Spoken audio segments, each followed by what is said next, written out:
Welcome to the RhinoCAM Quick Start tutorial series, brought to you by MecSoft. Today we'll be demonstrating true shape nesting. Before we begin, let's talk a bit about the RhinoCAM display. When you run RhinoCAM for the very first time, your screen may look like this. These windows on the left belong to plugin modules that are currently loaded. For now, let's close all of them. Now, let's begin by launching the RhinoCAM Nest module. From the Rhino main menu bar, you will see the RhinoCAM menu item. Drop down the menu and pick Nest to load the nesting module. Docked on the left, you will see the nesting browser. Notice that it is organized into tabs, representing each step in the nesting process.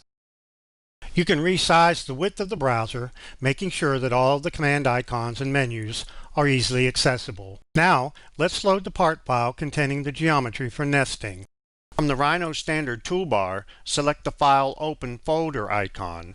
Locate the RhinoCAM Quick Start folder shown here.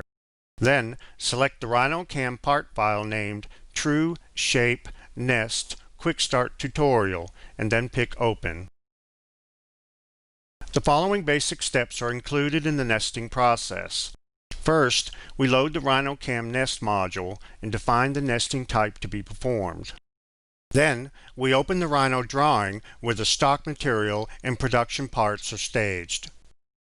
Then, we select the sheets to nest our parts in, and then select the parts to nest. We choose our desired nesting parameters. Then we preview the nest, making any final adjustments. Finally, we commit the nest, creating the actual nested sheet geometry. Let's take a look at what we've done in Rhino to prepare for nesting. You can refer to this as the staging process. We have brought together and located on the screen the geometry that we want in the nesting process. As you can see, we have one or more shapes that represent the stock or the remnant material.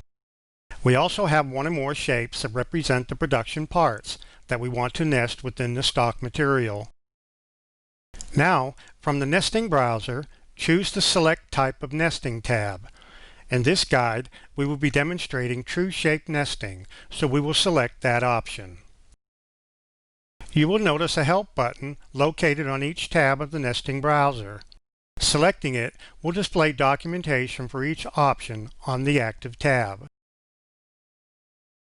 From the Select Sheets tab, pick Select Curves. Now, we select the shapes that represent the stock material and then right-click or press Enter to end the selection. Notice that entries are made into the table for Sheet 1 and Sheet 2. For the Count column, let's enter 2 sheets of each of these for the sake of nesting. The starting corner and nesting direction columns allow you to control where the nesting should begin and in what direction it should proceed. This is good for remnant control. We'll come back to the grain direction column in a little bit. Next, we'll select our parts to be nested. Pick the Select Parts tab of the nesting browser and then pick Select Curves. Then, we will window select all of our part geometry and then right-click or press Enter to add each part to the parts list of the nesting browser. The nesting software determines the exterior and interior of each selected part. As we can see in the parts list, each exterior closed curve is defined as one part.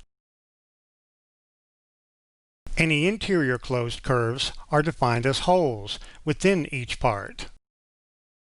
If we select a part from the parts list, we see that it is highlighted in the graphics window. If a part has multiple interior cutouts, each is listed in the parts list under its associated part. Now, we'll enter the count for each of the parts that are needed in the nest. For this tutorial, you can use these amounts or adjust them to see different nesting results. Now we'll select the Count column from any part in the parts list and then type in 50 and press Enter. Since we want all parts to have the same count, we right-click on the count we just entered and select Make All the Same, and the counts for each part are updated. There are control options below the table that will apply to all of the parts. I'm going to change the incremental angle to 45 degrees. This means that the nesting software will attempt to rotate any of the parts in 45-degree increments to achieve a better fit. I'm going to enable the Mirroring Parts for Nesting option. I will also enable the Allow Part Inside of Other Parts option. This will allow smaller parts to be nested within the cutouts of larger parts. If you have a part that you do not want rotated or mirrored, you can check the box next to Fixed in the orientation column of the parts list. The orientation of this part will be maintained in the exact orientation that it is staged throughout the nesting process. Now we'll select the Choose Nesting Parameters tab of the nesting browser to set two additional parameters. The first one sets the distance between adjacent parts. We'll enter 0.15 here. The second is the distance between the outermost parts and the outer edge of the stock material. We'll set this to 0.25. There are also options to automatically tag each nested part, and layout options for arranging your nested sheets. Now we'll select the Estimate Number of Sheets button. We see that the number of sheets required is greater than the number of sheets we entered on the Select Sheets tab, so we select the Update Sheet Count button. We are informed that the sheet count has been updated, and we pick OK to close the dialog. Now we'll select Execute Nest, and we're moved automatically to the Preview Nesting tab. Here, you can preview each sheet and request a report if needed. Notice that Part 4 here was the one we fixed in its orientation, exactly as it was when it was staged. The last thing I would like to do is to impose a grain direction control on this larger part. In order to do that, I need to specify the grain direction on the stock material as well as the part.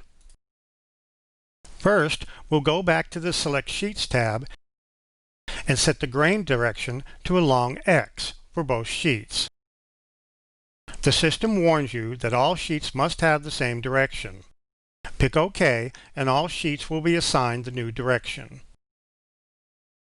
Then, on the Select Parts tab, I will set the grain direction on this larger part to be along Y. Now we'll select the Choose Nesting Parameters tab, execute, and preview the nest again. And we see that those parts are aligned vertical now. Let's look at the other sheets as well.